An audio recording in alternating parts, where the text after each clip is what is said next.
येनाक्षरतमानायं विगम्य महेश्वरात् कृत्स्नं व्याकरणं दौत्यकारं वररुचिं भाष्यकारं पतञ्जलिं पाणिनिं सूत्रकारं प्रणतोऽस्मि मुनित्रयं नमस्कृत्य तदुक्तिः परिभाव्य च वैयाकरणसिद्धान्तकौमुदीयं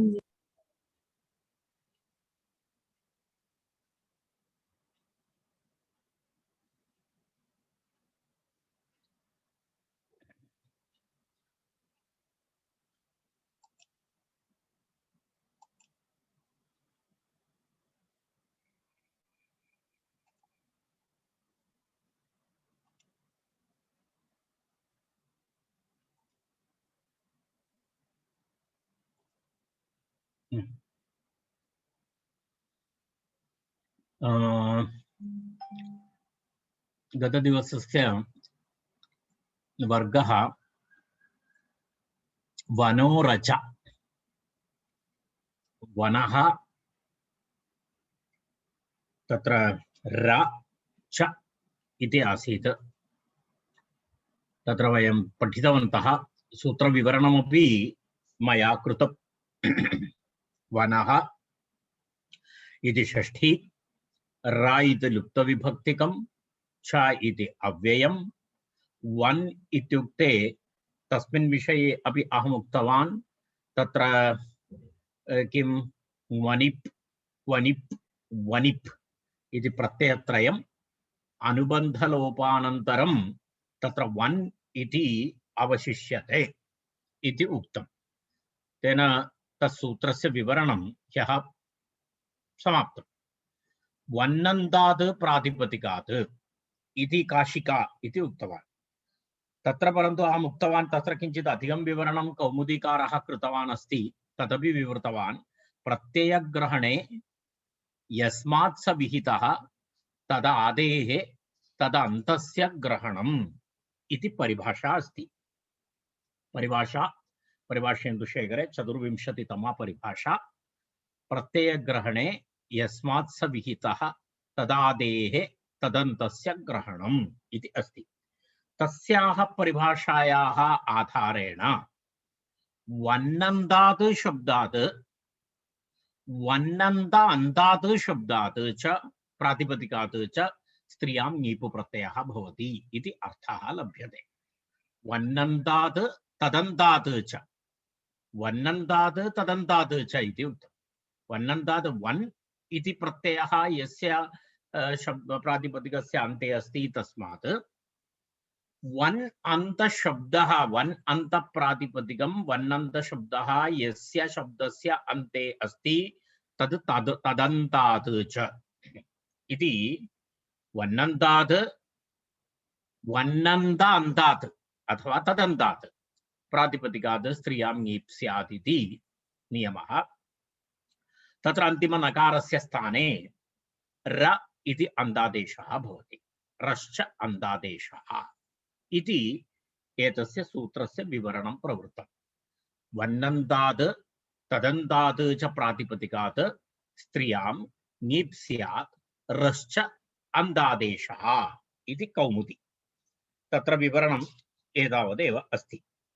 वन् इति तत्र किम् उक्तं? वन् इत्युक्ते वनिप् वनिप् वनिप् एतेषां सामान्यग्रहणम् इति आचार्यः तत्र उक्तवान्। तदपि वयं ह्यः दृष्टवन्तः। पश्यतु, वन्नन्तात् तदन्तात् प्रातिपदिकात् स्त्रियां ङीप् स्यात्, वन् इति रश्च अन्तादेशः, वन् इति वनिप् वनिप् वनिपां सामान्यग्रहणम्। एतत् सर्वं ये कृतन्तप्रकरणं पठितवन्तः ते सम्यक् अवगन्तुं शक्नुवन्ति। प्रत्ययग्रहणे यस्मात् स विहितः तदादेः तदन्तस्य ग्रहणं, तस्मिन् विषये अहं प्रतिपादितवान्।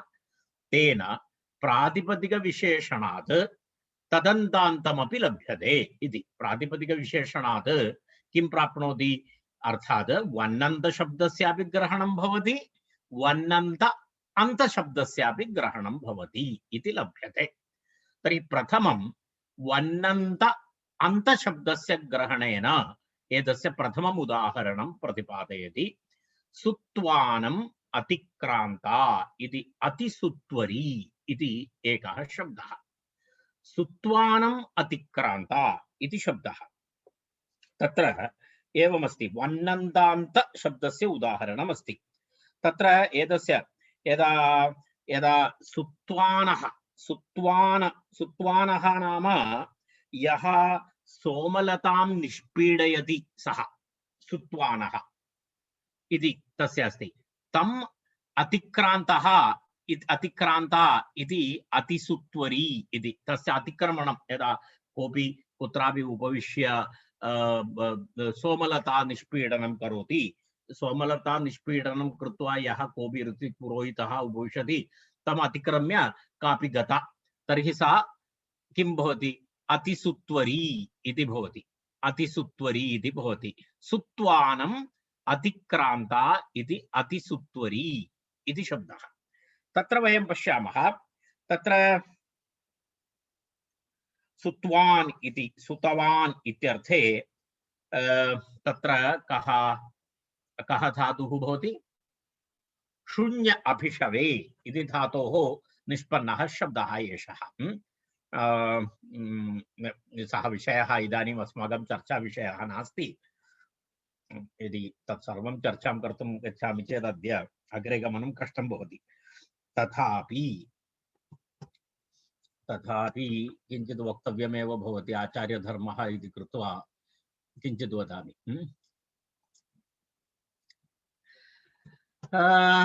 पश्यतु, शून्य धातु, शून्य अभिषवे इति धातु अस्ति। तद् वयं जानीमः। अहम् इदानीं धातुपाठं न दर्शयामि। तत्तु गत मम वर्गे अहं बहुवारं तत्सर्वं दर्शितवान्। तद् भवन्तः अपि द्रष्टुं शक्नुवन्ति। शून्याभिषवे इति धातु अस्ति। तस्मात् कः अवशिष्यते? सु इति अवशिष्यते। सु इति अवशिष्यते चेत् अयं शब्दः वन्नन्तशब्दः इति दर्शनीयः। तद् मम दायित्वमस्ति। तेन कारणेन एकं सूत्रम् अहं वदामि। सुयजोर्ध्वनिप् इति सूत्रं। किं सूत्रमस्ति? दर्शयामि। सुयजो ध्वनिप्, ध्वनिप् वा ङुनिप् वा? ङुनिप् इति मन्ये। एकक्षणं ममापि बहुदिनानन्तरं दृष्ट्वा सुयजोः ङ्वनिप् इति सूत्रमस्ति। पश्यतु, तत्र सुनोतेः यजतेश्च ङ्वनिप् प्रत्ययः भवति। पश्यतु, सुत्वा सुत्वानौ सुत्वानः, सुत्वा यज्वा यज्वानौ यज्वानः इति रूपं भवति। तत्र किं भवति? सुधातु यज धातु, एतेभ्यः तत्र किं भवति? कः प्रत्ययः भवति? भूतार्थे अस्ति अयं प्रत्ययः। यः सोमलतां निष्पीडितवान् सः अस्ति सुत्वा। तर्हि सुयजोर्ध्वनिप् इति प्रत्ययः इति ङ्वनिप् प्रत्ययः। क्षम्यतां, सुयजोर्ङ्वनिप्, मम मुखे तद् ध्वनिप् इति आगतं, क्षम्यतां। सुयजोर्ङ्वनिप् इति तत्र अस्ति। तत्र एतस्मात् कः प्रत्ययः भवति? एकं केवलम् उदाहरणम् अहं दर्शयामि।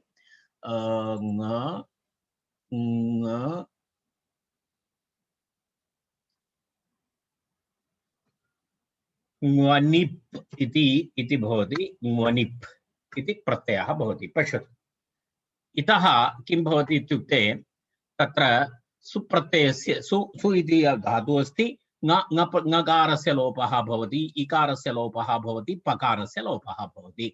तर्हि एतत् सर्वम् अनुबन्धाः, एते सर्वे अनुबन्धाः तेन कारणेन अन्ततो गत्वा एवम् अवशिष्यते। पश्यतु, अयं शब्दः इदानीं वन् इति अस्ति अन्ते। वन् इति अस्ति सन्ते। तर्हि तत्र इदानीं किं भवति? अयं पित् प्रत्ययः, कृत् प्रत्ययः, ह्रस्वस्य पिति कृति तुक् इति सूत्रं। ह्रस्वस्य पिति कृति तुक् इति सूत्रेण तत्र किं भवति? तुकागमः भवति। तुकागमः भवति, अनुबन्धलोपः भवति। तर्हि वन् इति भवति। तर्हि मिलित्वा किं प्रातिपदिकं भवति? तत्र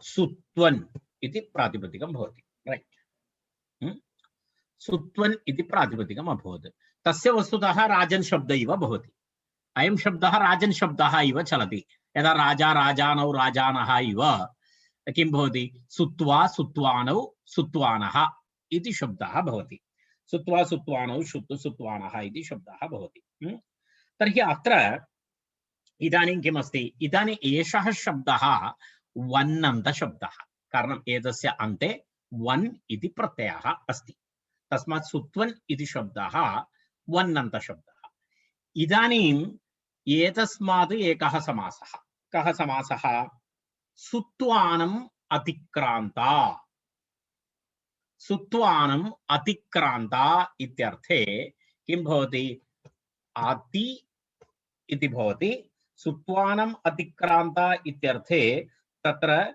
अति इति शब्दः भवति अनन्तरं सुत्वन् इति शब्दः भवति रैट् तत्र किं भवति वयं जानीमः ये समासं पठितवन्तः ते एकं वार्तिकं स्मरन्ति अत्यादयः क्रान्ताद्यर्थे द्वितीयया अत्यादयः क्रान्ताद्यर्थे द्वितीयया ये न पठितवन्तः ते लिखित्वा स्थापयन्तु अत्यादयः क्रान्ताद्यर्थे द्वितीयया इति तत्र वार्तिकेन समासः भवति समासः भूत्वा तत्र किं भवति अत्र अतिसुत्वन् समासानन्तरं कः शब्दः भवति अतिसुत्वन्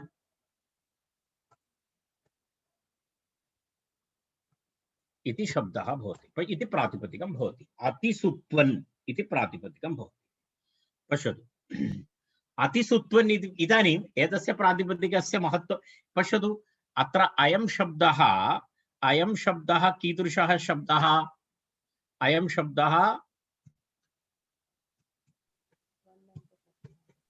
वन्नन्त शब्दः राइट अयं शब्दः कीदृशः शब्दः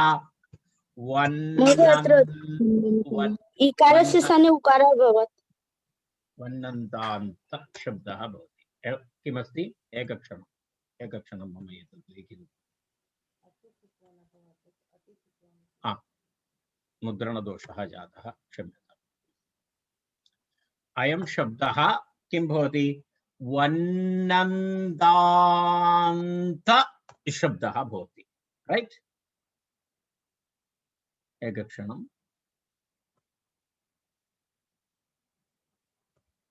वन्नन्तान्त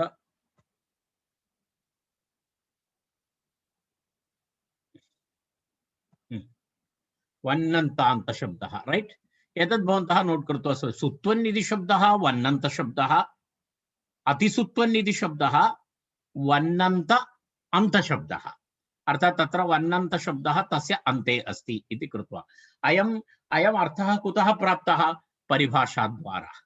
परिभाषाद्वारा अयम् अर्थः प्राप्तः कः परिभाषा यस्मात् प्रत्यये विधि तदादि प्रत्यये क्षम्यतां यस्मात् प्रत्ययः विहितः तदादेः तदन्तस्य ग्रहणम् इति परिभाषायाः एतत् तर्हि प्रथमं वयं वन्नन्तान्त शब्दस्य प्रक्रियां पश्यामः तर्हि अत्र किं भवति अतिसुत्वन् इति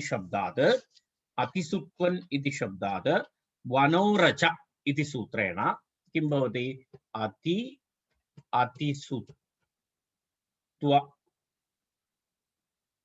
अतिसुत्वन् इति शब्दः तत्र इतः परम् अहं यदा प्रत्ययानां स्त्रीप्रत्ययानाम् अनुबन्धलोपोत्तरमेव लिखामि यदा कामन् प्रत्ययाः भवन्ति यदा इदानीं कः प्रत्ययः भवति अत्र ङीप् प्रत्ययः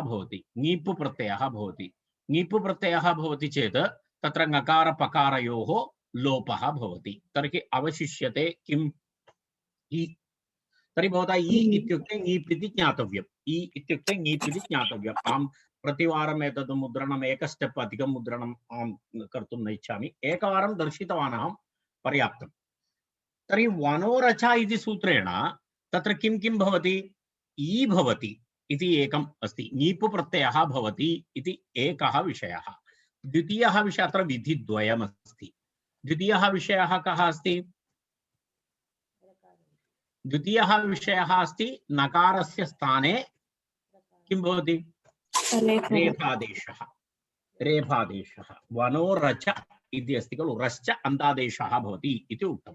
रश्च अन्तादेशः, तर्हि रश्च अन्तादेशः इति कृत्वा तत्र अति सुत्वर ई इति भवति। तर्हि प्रातिपदिकं किं भवति? अति सुत्वरी इति प्रातिपदिकं भवति। अतिसुत्वरी इति प्रातिपदिकं। सुत्वानम् अतिक्रांता इत्यर्थे कः शब्दः? अतिसुत्वरी इति प्रातिपदिकं। तस्मात् प्रातिपदिकसंज्ञा सुप्रत्ययः।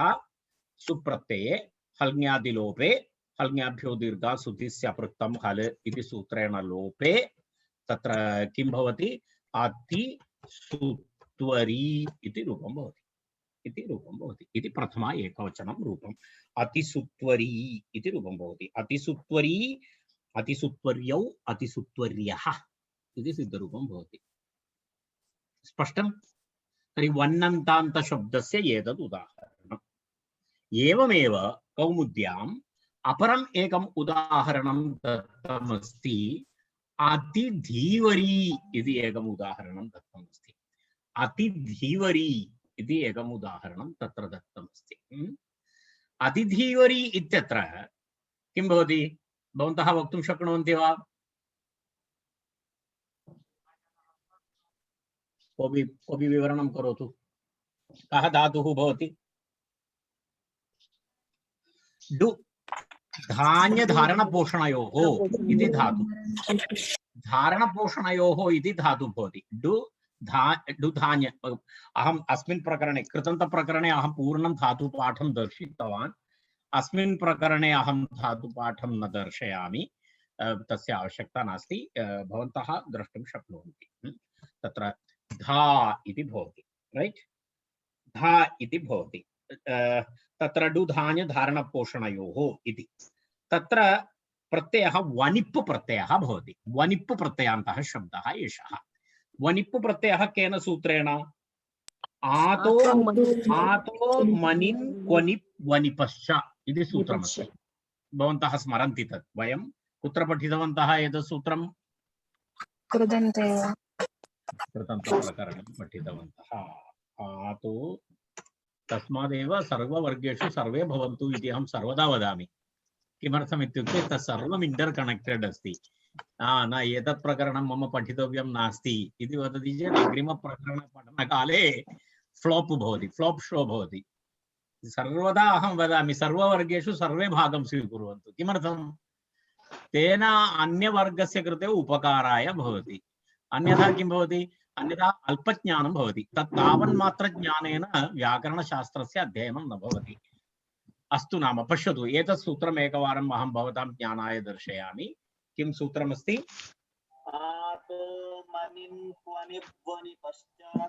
सूत्रमस्ति आतो मनिन् क्वनिप् वनिपः इति तत्र प्रत्ययत्रयम्।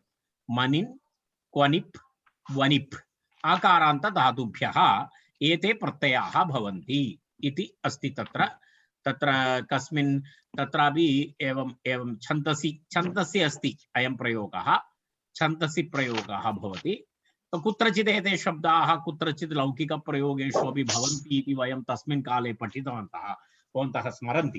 केचन शब्दाः कवयः निरङ्कुशाः तेन कारणेन ते यथेष्टं तस्य प्रयोगं कुर्वन्ति। तेन तद् अहं तस्मिन् सन्दर्भे भवन्तः स्मरेयुः। अहं कृतन्तप्रकरणपाठनकाले एतत् सर्वं प्रतिपादितवान् अस्मि। एनिवे इदानीम् अस्माकम् आवश्यकतानुसारम् अत्र कः प्रत्ययः भवति? वनिप्।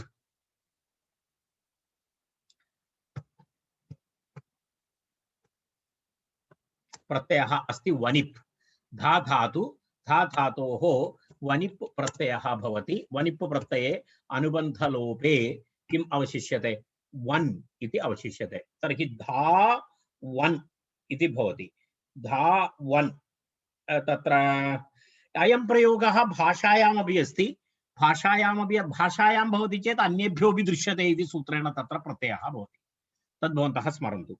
अन्येभ्योऽपि दृश्यन्ते इति तत्र नियमः अस्ति। तेन नियमानुसारं तत्र लौकिकप्रयोगे अपि अयं शब्दः अस्ति, धीवरी इति शब्दः अस्ति। तर्हि तत्र एवं पश्यामः वयम्। इदानीं किं भवति, तत्र आकारस्य ईत्वं भवति। आकारस्य ईत्वं भवति। सूत्रं किमस्ति?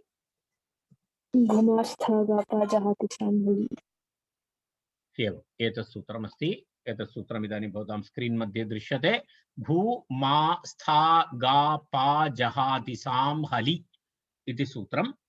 भू मा स्था गा पा जहाति सां हलि। भवन्तः ये छात्राः परीक्षार्थिनः सन्ति, ये विद्यार्थिनः सन्ति, तेषां पुरतः विद्यार्थिनः सन्ति, ते स्वयं कुर्वन्ति सर्वं, परन्तु परीक्षार्थिनः ये सन्ति तेषां पुरतः मम निवेदनं, भवन्तः एतत् सर्वं लिखित्वा स्थापयन्तु, अन्यथा विस्मरति। एतत् सर्वम् अहं यूट्यूब् मध्ये स्थापयामि, परन्तु भवन्तः एतत् लिखित्वा स्थापयति चेत् उपकारः। भूमास्था गा पा जहाति सां हलि इति सूत्रं। तेन सूत्रेण तत्र किं भवति, एतेन सूत्रेण एतेषां धातूनां मा स्था गा पा जहाति इत्यादीनां तत्र घुसप्ञकानां एतेषां तत्र किं भवति, आकारस्य ईकारादेशः भवति। आकारस्य ईकारादेशः भवति। आकारस्य ईकारादेशः भवति चेत् तत्र किं भवति, एवं भवति। धीवन् इति शब्दः भवति। धीवन् इति शब्दः भवति। रैट्? धीवानं, धीवा धीवानौ धीवानः। तत्र धीवानम् अतिक्रान्ता इत्यर्थे धीवानं, तर्हि अयं शब्दः आगतः। इदानीम् एतत् मिलित्वा किं भवति, इदं प्रातिपदिकं भवति, धीवन् इति प्रातिपदिकं भवति। तर्हि पूर्व उक्तप्रकारेण किं भवति, अति इत्यनेन सह एतस्य समासः भवति। अति इत्यनेन सह समासः भवति। रैट्? अति धीवानम् अतिक्रान्तः। धीवानम् अतिक्रान्तः इत्यर्थे तत्र कः शब्दः भवति, तत्र एवमेव पूर्वोक्तप्रकारेण अत्रापि पूर्ववत् प्रक्रियाः भवन्ति। पूर्ववत् प्रक्रियाः अत्यादयः क्रान्त्याद्यर्थे द्वितीयया इति तत्र समासः भवति। समासः भूत्वा तत्र किं प्रातिपदिकं भवति, अतिधीवन्। अधिधीवन् इति प्रातिपदिकं भवति। रैट्? अधिधीवन् इति प्रातिपदिकम् अभवत्। इदानीम् इदं प्रातिपदिकमपि कीदृशं प्रातिपदिकं, वन्नन्तान्त प्रातिपदिकं। वन्नन्तान्त प्रातिपदिकं। कारणं वन्नन्तशब्दः धीवन्, वन्नन्तशब्दः अन्ते अस्ति इति कृत्वा अधिधीवन् इति शब्दः वन्नन्तान्तशब्दः इति स्पष्टं। तर्हि अग्रे पश्यामः। एतस्मात् किं भवति, एतस्मात् वनोरच इति स्त्रीप्रत्ययविधायकसूत्रेण तत्र किं भवति, ङीप् प्रत्ययः भवति। ङीप् प्रत्ययः भवति, तेन सह किं भवति, तेन सह अत्र नकारस्य स्थाने रेफादेशः भवति। तर्हि एवं प्रक्रिया भवति। मिलित्वा अतिधीवरी इति शब्दः भवति। अतिधीवरी इति शब्दः भवति। रैट्? अतिधीवरी इति प्रातिपदिकं भवति। आं शब्दः इति शब्दः नास्ति, शब्दः इदानीं भवति। प्रातिपदिकसंज्ञा सुप्रत्ययः प्रथमा एकवचने, सुप्रत्ययस्य हल्ङ्गाभ्यो दीर्घात् सुतिस्य पृक्तं हल् इति सूत्रेण लोपे अयं शब्दः अधिधीवरी इति। अर्थात् तस्य धीवानम् अतिक्रान्ता इत्यर्थे अतिधीवरी इति शब्दः। इत्युक्ते यः कोऽपि वा धारणं वा पोषणं वा करोति तादृशः अस्ति धीवान्। तम् अतिक्रान्ता काचित् सा अतिधीवरी इति तस्य प्रयोगस्य अर्थः।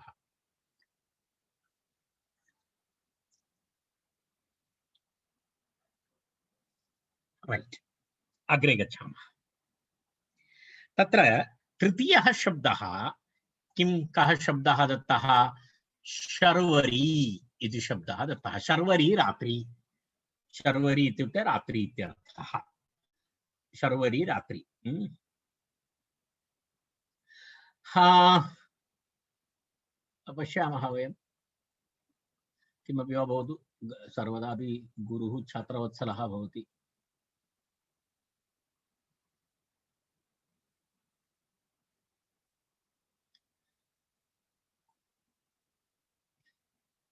अहं कियदपि मम आत्मानम् अहं निग्रहं कर्तुं प्रयत्नं करोमि तथापि वक्तव्यमेव भवति अन्यथा मम शान्तिः न भवति अस्तु नाम शर्वरी इति शब्दः शर्वरी इति शब्दः कुतः निष्पन्नः भवति भवन्तः वदन्तु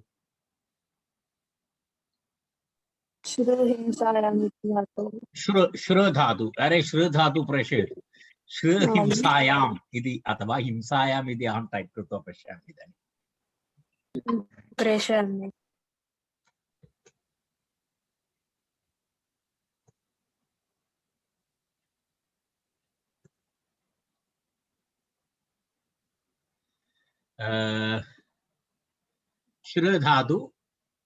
श्रु धातु हिंसायाम् इति अस्ति तत्र श्रु धातु हिंसायाम् इत्यर्थे तत्र शर्वरी इति हिंसां करोति इति अर्थः नास्ति तत्र शर्वरी इत्युक्ते रात्रि इत्यर्थः तत्र किञ्चित् वदामि एकनिमिषम्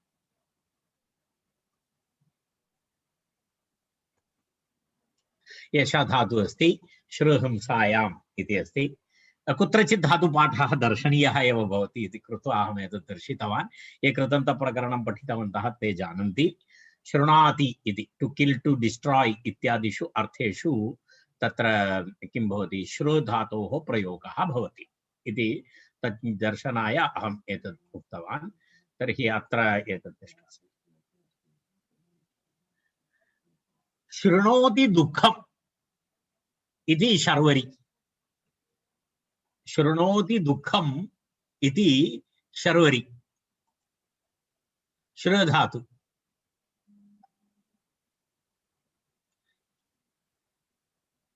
इति तत्र विवरणमस्ति अयं शब्दः कस्मिन् गणे अस्ति अयं धातुः क्रियादिगणे अस्ति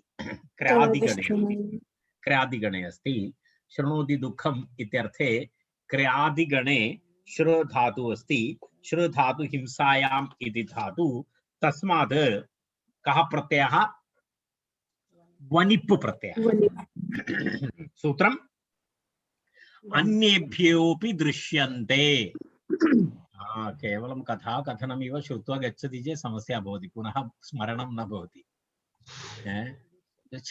यदि कृतन्तप्रकरणं भागवतसप्ताहः इव भवति चेत् कष्टम् अन्येभ्योऽपि मध्ये मध्ये पठन्तु अन्येभ्योऽपि दृश्यन्ते इति सूत्रमस्ति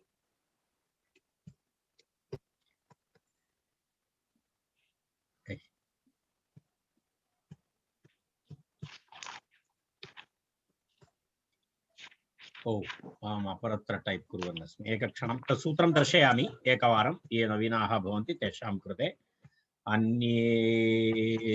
अन्येभ्योऽपि दृश्यन्ते अन्योभ्योऽपि दृश्यते इति भिन्नं सूत्रमस्ति अन्येभ्योऽपि दृश्यते इति इतोपि भिन्नं सूत्रमस्ति एवं सूत्रत्रयं समानमेव दृश्यते तत्र एतेन सूत्रेण तत्र मनिन् क्वनिप् वनिप् एते प्रत्ययाः भवन्ति पश्यतु अन्येभ्योऽपि दृश्यन्ते इति अस्ति तत्र एतेन सूत्रेण तत्र किं भवति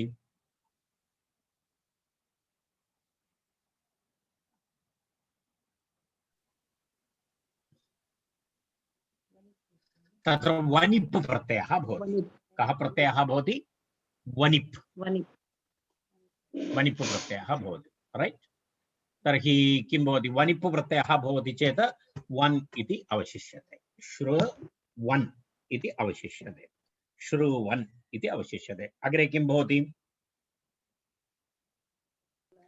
सार्वधातुक अर्थधातुकयोः सार्वधातुकार्थधातुकयोः इति गुणः भवति गुणः भवति चेत् ऋकारस्य अकारादेशः भवति रपरत्वं भवति तर्हि किं भवति शर वन वन सार्वधातुकार्थधातुकयोः इति गुणः शर वन मिलित्वा शर्वन् इति शब्दः भवति शर्वन् इति शब्दः भवति शर्वन् इति अयं शब्दः वन्नन्त शब्दः इतः पूर्वं वयं सूत्र उदाहरणद्वयं दृष्टवन्तः किं किम् आसीत् तत्र अतिसुत्वरी अनन्तरम् अति धीवरी शब्दद्वयमपि वन्नन्त अन्तशब्दानाम् उदाहरणम् आसीत् अयं शब्दः वन्नन्त शब्दः तर्हि शर्वन् इति शब्दात् वन्नन्त शब्दात् वनोरच इति सूत्रेण नकारस्य ऋत्वं भवति नीप् प्रत्ययः च भवति तर्हि शर्वर इति भवति नकारस्य स्थाने रेफः तदनन्तरं नीप् मिलित्वा किं भवति शर्वरी इति प्रातिपदिकं भवति तस्मात् सुप्रत्ययस्य हल्ङ्याभ्यो दीर्घात् सुतिस्य पृक्तं हलि इति सूत्रेण लोपे शर्वरी इति रूपं भवति इति तस्य प्रक्रिया अस्ति शर्वरी इति एतेन तत्र अयं विषयः प्रतिपादितः भवन्तः इदानीं कौमुदी पश्यन्तु तत्र एतत् सर्वम् आगतं पश्यतु प्रत्ययग्रहणे यस्मात् विहितः तदन्त तदादेः तदन्तस्य ग्रहणं तेन प्रातिपदिकविशेषणात् तदन्तमपि लभ्यते सुत्वानमतिक्रान्ता अतिसुत्वरी अधिधीवरी शर्वरी इति पर्यन्तम् अभवत् इदानीम् अस्मिन् सूत्रे इतोपि वार्तिकद्वयमस्ति तत्र प्रथमं वार्तिकम् अस्ति वनो न हश इति वक्तव्यम् इति वार्तिकम् किं वार्तिकमस्ति एतावत्पर्यन्तमस्ति वार्तिकमस्ति किमस्ति वनो न हशः इति वक्तव्यम् इति अस्ति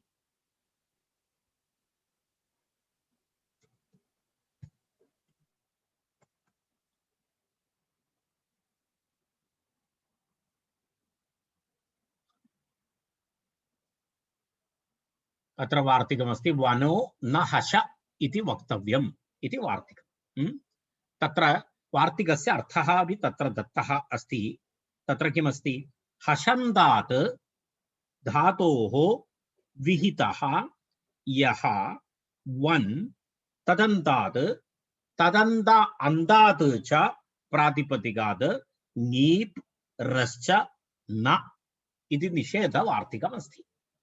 निषेधवार्तिकमस्ति तत्र वनोरच इति सूत्रेण वन् इत्यस्य नकारस्य स्थाने यः रेफादेशः वन्नन्तशब्दात् वन्नन्तान्तशब्दात् यः नीप् प्रत्ययः च किं भवति हशन्तधातुभ्यः यद् वन् भवति तस्मात् न भवति इति निषेधः हश् अन्तधातवः हश् इत्युक्ते के वर्णाः भवन्ति हयवरटतः आरभ्य जपघटदश् पर्यन्तं हश् इति हयवरट्लेन ञमगणनाम जपञ्च घटदश् जपघटदश् एतेषु ये वर्णाः भवन्ति ते वर्णाः अन्ते भवन्ति तादृशधातवः हशन्तधातवः हशन्तात् धातोः विहितः यः वन् तदन्तात् तदन्तान्तात् च प्रातिपदिकात् तत्र किं न भवति नीप् प्रत्ययः अपि न भवति र आदेशः अपि न भवति इति वार्तिकार्थः स्पष्टः कौमुद्यामेव दत्तमस्ति भवन्तः तद् द्रष्टुं शक्नुवन्ति हशन्तान्ताद्विहितो यो वन् तदन्तात् प्रातिपदिकात् नीप् रश्च न इत्यर्थः इति तत्र एतस्य वार्तिकस्य अर्थः वार्तिकस्य उदाहरणरूपेण तत्र एकः शब्दः दत्तः अस्ति अवावा इति शब्दः अवावा इत्युक्ते ब्राह्मणी इत्यर्थः। अवावा ब्राह्मणी अर्थात् स्त्रीलिङ्गशब्दः इति दर्शयितुम् अवावा ब्राह्मणी इति तत्र अस्ति। तत्र तदर्थमेव अवावा इति शब्दस्य तत्र तत्र तद् दर्शयितुं तत्र किम् अस्ति ब्राह्मणी इति शब्दः स्त्रीलिङ्गशब्दः इति तत्र दर्शयितुं तत्र अयम् एतत् दत्तवन्तः। अयं मूलशब्दः अस्ति। वयं पश्यामः कुतः अयं शब्दः निष्पन्नः अवाव इति शब्दः। ओण्डु उपनयने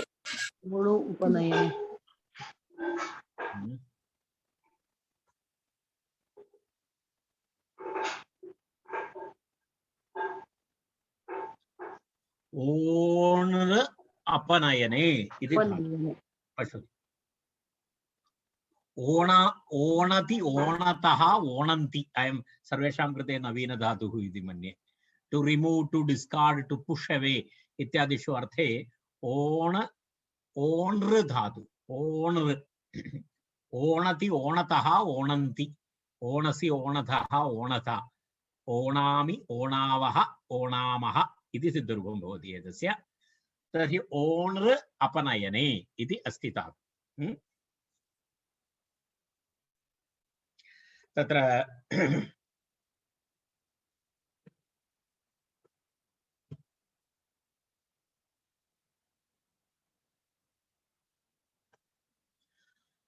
एवं भवति। ओण ओण धातु भवति। ओण धातु भवति चेत् तत्र कथं भवति? तत्र ओण धातोः तत्र अन्येभ्योऽपि दृश्यन्ते इति सूत्रेण तत् सूत्रं पुनः इदानीं न दर्शयामि।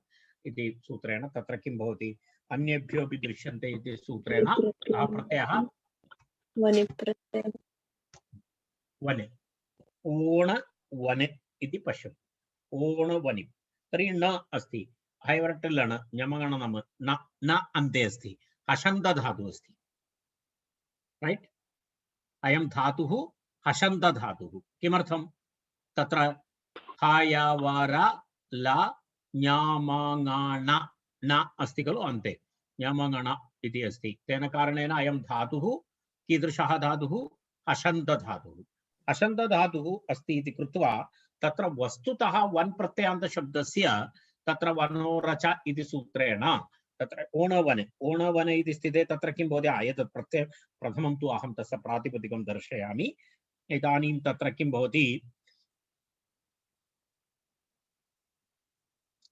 तत्र एतत् दत्तमस्ति भवतां ज्ञानाय। तत्र विड्वनोर् अनुनासिकस्य आत् इति एकं सूत्रमस्ति। किं सूत्रमस्ति? विड्वनोर् अनुनासिकस्य आत् इति सूत्रम्। तेन सूत्रेण विड्वनोर् अनुनासिकस्य आत् इति एतत् सर्वं सूत्रं दर्शयामि। एकं सूत्रमपि अग्रे न गच्छति।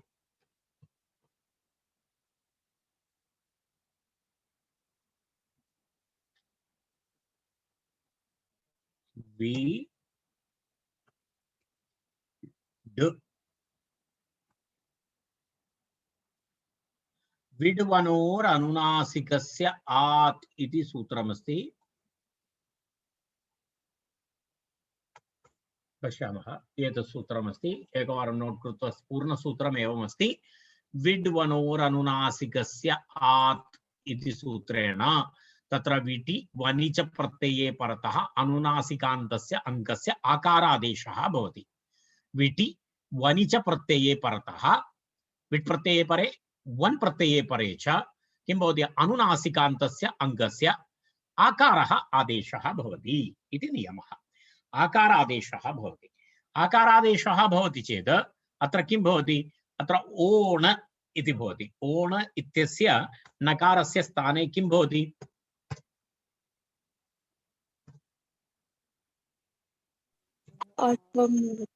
एवं भवति। सत्यम्। ओ आ वन इति भवति। तर्हि ओकारस्य स्थाने इदानीं किं भवति? अवादेशः भवति खलु। एचो यवायावः इति सूत्रेण किं भवति?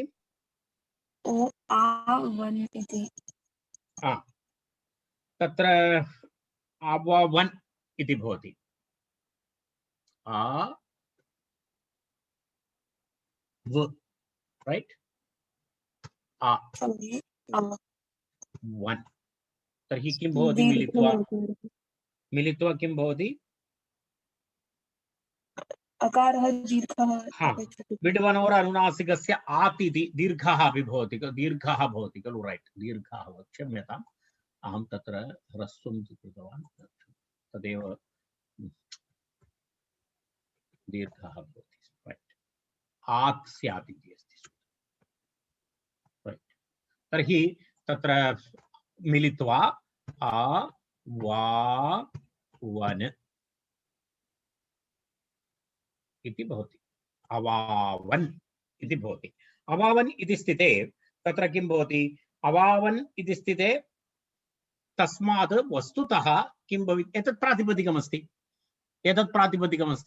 तर्हि अत्र किं भवितुमर्हति वन्नन्तशब्दः अस्ति इति कृत्वा तत्र ङीप् अपि भवितुमर्हति अन्यथा एतद् र आदेशः अपि भवितुमर्हति परन्तु अयं धातुः हषन्त धातुः अस्ति इति कृत्वा अनेन वार्तिकेन हषः वनः न इति वक्तव्यम् इति वार्तिकेन तत्र किं भवति ङीप् प्रत्ययः वा तत्र रेफादेशः वा न भवति तत्र किं भवति साक्षात् सुप्रत्ययः भवति सुप्रत्ययस्य लोपः भवति उपधा दीर्घः भवति यदा राजन् शब्दः द्रष्टव्यः राजन् शब्द इव किं भवति अवावा इति भवति तत्र साक्षात् स्त्रीलिङ्गे एवं रूपं भवति अवावा तत् प्रक्रियाम् इदानीं न प्रतिपादयामि भवन्तः राजन् शब्दं पश्यतु राजन् शब्दानुसारम् एतस्य प्रक्रियां करोतु अवावा इति भवति अवावा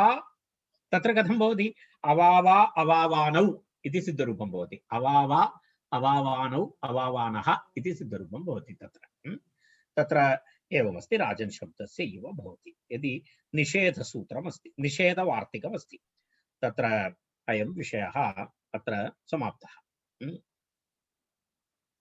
अयं शब्दः स्त्रीलिङ्गशब्दः अस्ति इति दर्शयितुं कारणं तं शब्दं दृष्ट्वा स्त्रीलिङ्गशब्दो वा पुल्लिङ्गशब्दो वा इति संशयः भवति इति कृत्वा संशयनिवारणाय तस्य विशेषं योजितमस्ति ब्राह्मणी इति अवावा ब्राह्मणी इति विशेषणविशेषरूपेण तत्र दत्तमस्ति एवम् एतदुदाहरणमस्ति वन्नन्तशब्दस्य अशन्तधातोः निष्पन्नः वन्नन्तशब्दः एवमेवं हषन्तधातोः निष्पन्नः वन्नन्तान्तशब्दः अस्ति सः शब्दः अस्ति राजयुध्वा इति शब्दः राजयुध्वा इति शब्दः राजानं योधितवती इत्यर्थे राजानं योधितवती इत्यर्थे तत्र राजयुध्वा इति शब्दः अस्ति तस्य कः अर्थः यदा यदा राजानं योधितवती यदा राज्ञयोः मध्ये यदा कलहं कारितवती इति स्यात् कदाचित् राजानं योधितवती इत्यर्थे तत्र राजयुध्वा इति प्रयोगः अस्ति राजानं योधितवती तत्र किमस्ति कः शब्दः अस्ति धातु कः अस्ति युध धातु युध धातोः कः अर्थः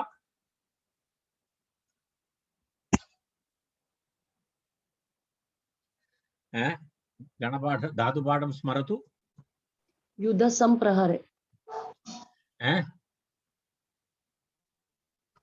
युद्ध संप्रहरे संप्रहरे वा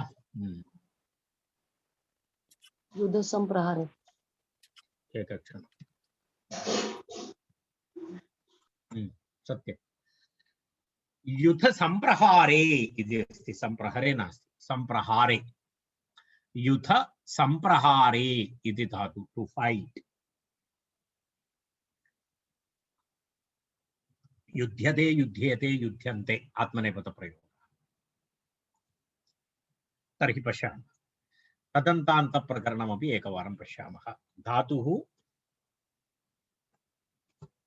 युद्ध धातुः प्रत्ययः कः भवति? क्वनिप् प्रत्ययः। क्वनिप् प्रत्ययः भवति। क्वनिप् प्रत्ययः भवति। वयं पठितवन्तः। कः धातुः? कः किं सूत्रं? राजनि युधिकृञः। राजनि युधिकृञः। गुड्। भवन्तः स्मरन्ति इति आनन्दः। Very good.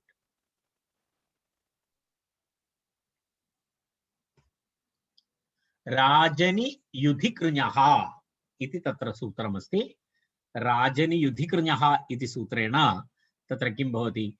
तत्र युधि अनन्तरं राजन् शब्दे कर्मणि उपपदे युध्यतेः करोतेश्च क्वनिप् प्रत्ययः भवति इति अस्ति। तर्हि अत्र प्रथमम् अस्माभिः राजन् शब्दः अपि योजनीयः भवति, अन्यथा तद् न भवति। राजन् युध इति भवति। उपपदे अस्ति चेदेव खलु। तर्हि कः प्रत्ययः?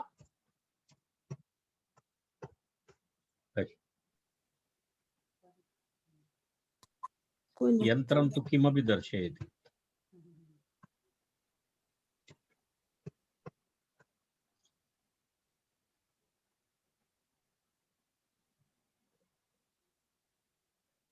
क्वनिप् प्रत्ययः भवति, रैट्?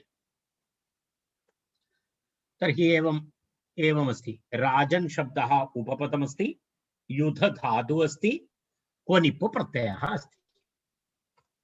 तर्हि कथं भवति तत्र क्वनिप् प्रत्ययः? उपपदसमासः, उपपदमति, उपपदसमासः तत्र राजानम् इति अस्ति। वस्तुतः द्वितीया अस्ति। अहं तद् यदि आवश्यकं चेत् तदपि दर्शयामि, चिन्ता नास्ति मम। एवमस्ति राजानम् इति अस्ति खलु। तर्हि इदानीं समासः जातः।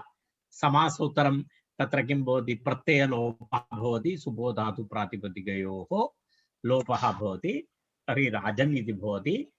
तर्हि सर्वं कृत्वा इदानीं सर्वलोपाधिकम् अभवत्। तर्हि राजन्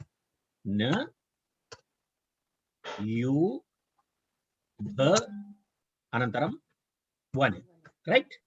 एतावत् पर्यन्तम् अभवत्। राजन युध वन् इति पर्यन्तम् अभवत् उपपदसमासः। तत्र पश्यतु, युध धातु अस्ति। युध धातु हषन्त धातु अस्ति। धकारः अस्ति खलु, हषन्त धातु अस्ति।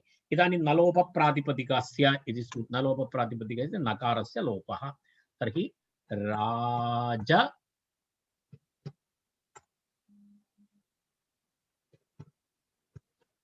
युध्व इति इदानीं प्रातिपदिकं, रैट्? राजयुध्वन् इति प्रातिपदिकं। राजयुध्वन् इति प्रातिपदिके तत्र किं भवति? राजयुध्वन् इत्यत्र वस्तुतः एवमेव नियमः। वनोरच इति सूत्रेण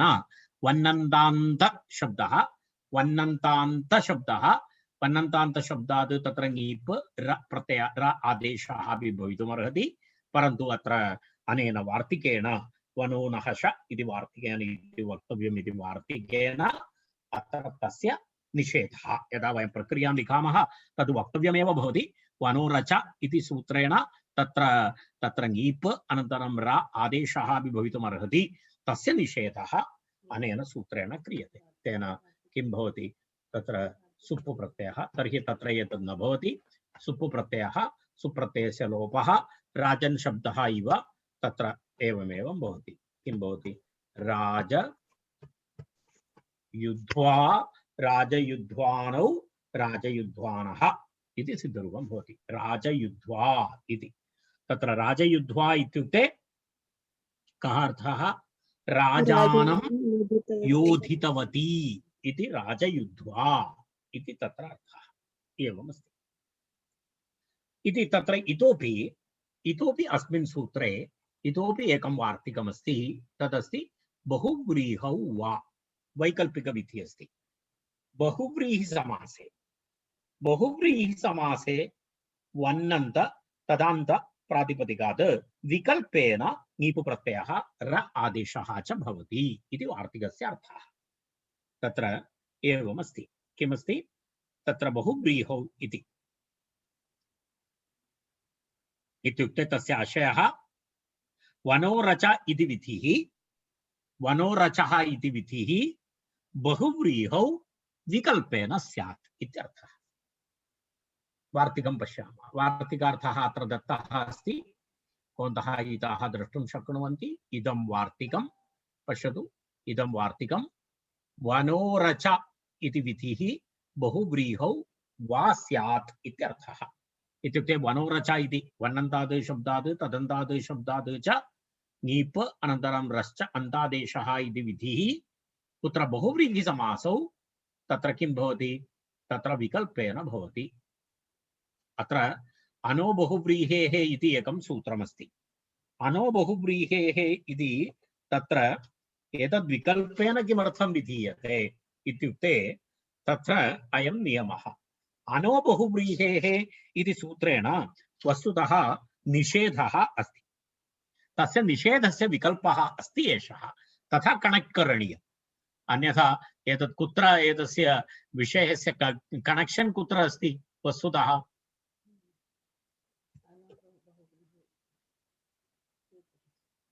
एतत् सूत्रम् पश्यतु। अन्नन्ताद् बहुव्रीहेः यदि अन्ते अन् भवति, अन्नन्ताद् बहुव्रीहेः तत्र किं भवति? स्त्रियां नीप् प्रत्ययः न भवति इति अस्ति। तेन यत्र अन् भवति अन्ते, तर्हि यदा धीवन् इति शब्देपि अन्ते अन्तु अस्ति एव। तर्हि तेन कारणेन तत्र किं भवति? तत्र अयं नीप् प्रत्ययः निषिद्धः। तर्हि तद् मनसि निधाय एतद् वार्तिकमस्ति। अत्र वैकल्पिक नीप् भवति इति तत्र। तर्हि एतस्य वार्तिकस्य अर्थः स्पष्टः। एतस्य वार्तिकस्य अर्थः स्पष्टः। किमस्ति? वनोरच इति विधिः बहुव्रीहौ वा स्यात्। अनो बहुव्रीहेः इति निषेधस्य अपि तत्र एतदस्ति। तत्र किमस्ति? उदाहरणमस्ति अधिधीवरी इति उदाहरणमस्ति। अधिधीवरी इति शब्दः मया प्रदर्शितः। तेन कारणेन इदानीम् अहं तद् न वदामि। तद् भवन्तः इदानीं ज्ञातवन्तः। तेन कारणेन तत्र किं भवति? तत्र बहुधीवरी इति अस्ति। अधिधीवरी उदाहरणं पूर्वम् उक्तमस्ति। अत्र बहवः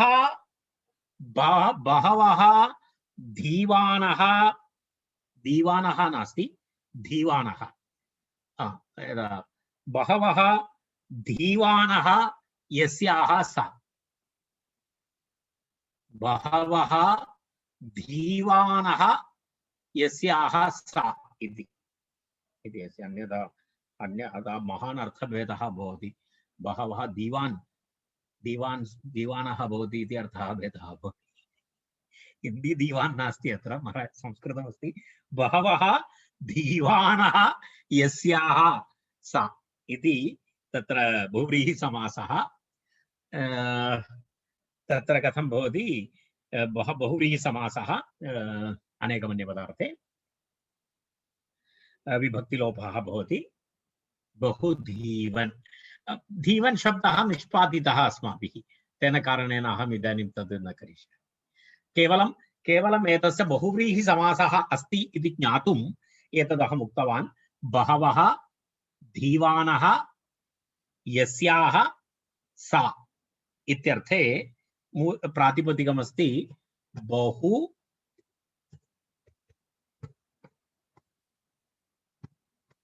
बहुधीवन् इति प्रातिपदिकम्। तर्हि अत्र किं भवितुमर्हति? तत्र अन्नो बहुव्रीहाद् इति निषेधः अपि उक्तः अस्ति। तेन तत्र किं भवति इत्युक्ते वैकल्पिकविधिः भवति। वैकल्पिकविधिः भवति चेत् तत्र किं भवति? वैकल्पिकविधिः इति भवति चेत्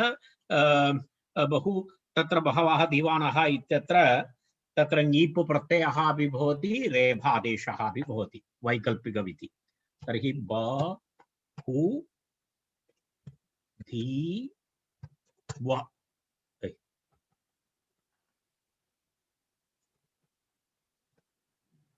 बहुधीव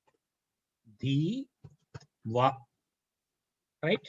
नकारस्य स्थाने रेफादेशः नीप् प्रत्ययः इ नीप् प्रत्ययः मिलित्वा बहु धीवरी इति प्रातिपदिकं बहुधीवरी इति प्रातिपदिकं तस्मात् सुप्रत्ययः सुप्रत्ययस्य तत्र लोपे किं रूपं भवति सुप्रत्ययस्य हल्ङ्यादिलोपे बहुधीवरी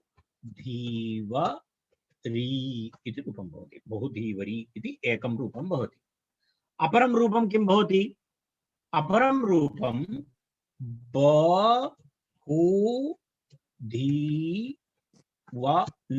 इति अस्ति तस्मात् साक्षात् सुप्रत्ययः भवति सुप्रत्ययस्य हल्ङ्यादिलोपः भवति तदनन्तरं तत्र राजन् शब्द इव बहुधीवा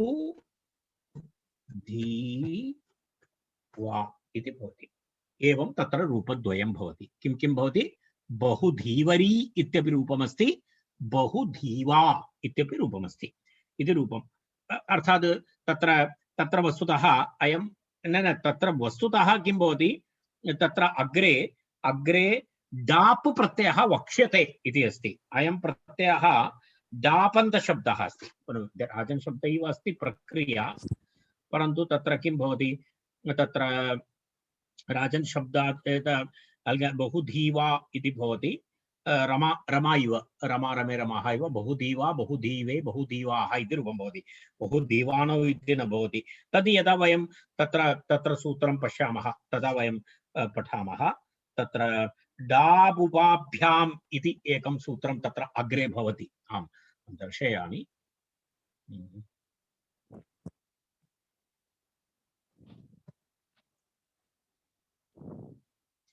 तद् यदा प्रक्रिया भवति तदा पश्यामः वा अथवा इदानीं पश्यामः वा इति डाबुबाभ्याम् इति सूत्रम् अग्रे पठितुमस्ति सूत्रानन्तरम् अग्रे अस्ति डाबुबाभ्याम् इति सूत्रं तस्मिन् सन्दर्भे पठामः इति डाबुबाभ्याम् अन्यतरस्याम् इति अस्ति अहं तस्मिन् सन्दर्भे एतस्य विवरणं करिष्यामि भवन्तः इदानीम् एतत् जानन्तु डापु प्रत्ययः अत्र अस्ति इति जानन्तु रैट् यदा डाबुबाभ्याम् अन्यतरस्याम् इति विवरणं यदा करिष्यति तदा अहम् एतस्मिन् विषये इतोपि विवरणं करिष्यामि प्रक्रियादृष्ट्या कारणं तत् सूत्रं विवरणं करणीयं भवति इदानीं पुनः करोति चेत् पुनः अग्रे गत्वा पुनः प्रत्यागन्तव्यं तदपेक्षया बहुधीवा इति एतत् किञ्चित् भवन्तः कंसे स्थापयन्तु अहम् एतस्य विवरणम् अनन्तरं यदा समयः भवति तदा समयानुसारम् अहं करिष्यामि रैट् अहं स्मरामि भवता स्मरणीयं नास्ति अग्रे गच्छामः वयं डाबुबाभ्याम् अन्यतरस्यां सूत्रं स्मरतु रैट्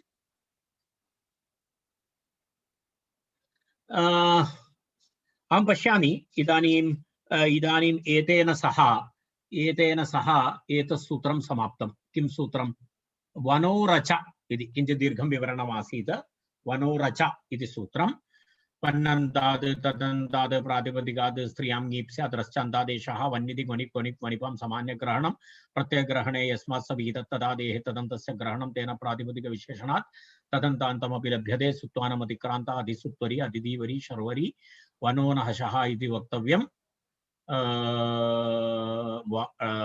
अशन्तात् धातोः विहितः यः वन् तदन्तात् तदन्तान्तात् च प्रातिपदिकात् ङीप्रश्च न इत्यर्थः ओण्र् अपनयने वनिप् विड्वनोरनुनासिकस्य आत् इति आत्वम् अवावा ब्राह्मणी राजयुद्ध्वा बहुव्रीहौ वा इति बहुधीवरी बहुधीवा पक्षे डाप् वक्ष्यते आचार्यः उक्तवान् पक्षे विकल्पेन डाप् वक्ष्यते यदा वदति आचार्यः तदा अहमपि वदामि एतावत्पर्यन्तम् अद्य वयम् अत्र तिष्ठामः पादौ अन्यतरस्याम् इति सूत्रेण सह श्वः वयं पुनः मिलामः